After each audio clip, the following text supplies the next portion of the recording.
Если нет общих интересов с мужем, правда ли это, что брак обречен?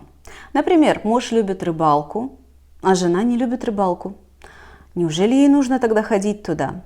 Жена, в свою очередь, любит шопинг и маникюр. Вероятно, мужчине эти интересы не подходят. И в этом видео я расскажу о том, как быть, если у вас естественным образом с мужем не совпадает ни один из интересов. Стоит ли его искусственно искать или можно обойтись как-то проще? Подписывайтесь на этот канал, ставьте, пожалуйста, лайк. Здесь много видео про отношения. Шаг первый. Знайте, что вам не обязательно иметь общие интересы.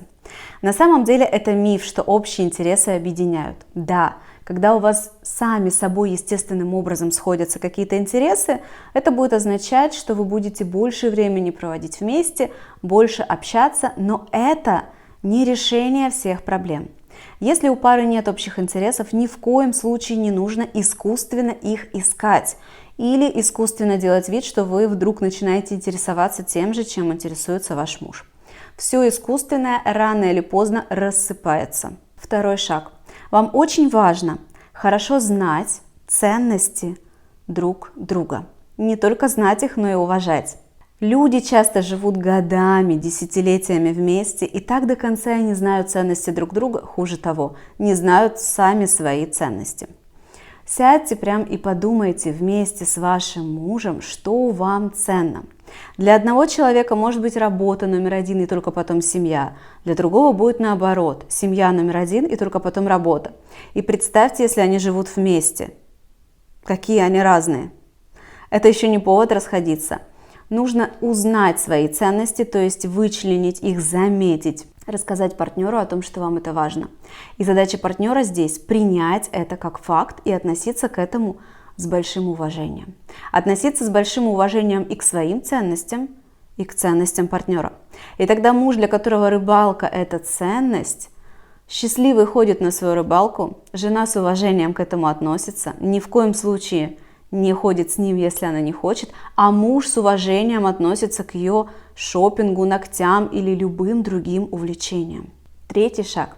И тем не менее, вам нужно обязательно качественное время вместе. Согласны?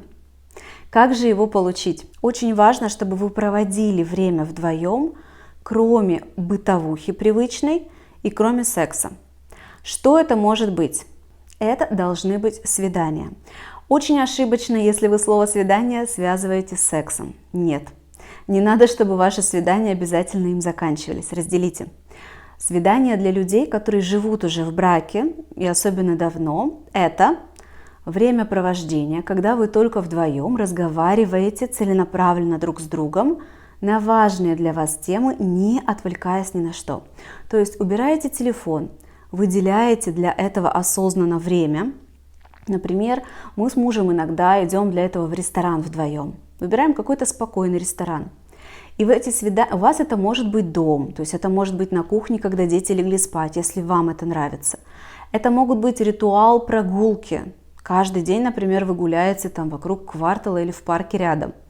И важно, чтобы все это время вы разговаривали и рассказывали друг другу, что происходит лично в вашей жизни, о том, что вам важно и ценно. И тогда муж будет рассказывать вам, какую классную рыбу он поймал или какую новую удочку уникальную он нашел.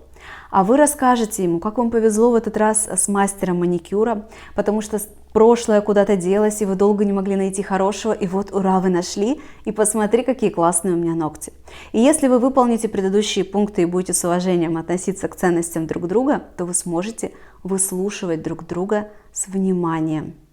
А это очень важно. Ведь качественное время вместе – это дать возможность партнеру выговориться о том, что ему интересно, послушать, поддержать, задать наводящие вопросы, то есть помочь разговорить его. А какая удочка? А как ты нашел? А сколько она стоит? А для чего ты ее будешь использовать? Научите вашего мужа делать то же самое вам в ответ. Старайтесь несколько раз в неделю минимум проводить такие встречи, свидания, время общения. А теперь скажите, пожалуйста, помогло ли вам это видео? Хотите ли вы что-то попробовать из этого? Напишите, пожалуйста, в комментариях, мне будет приятно.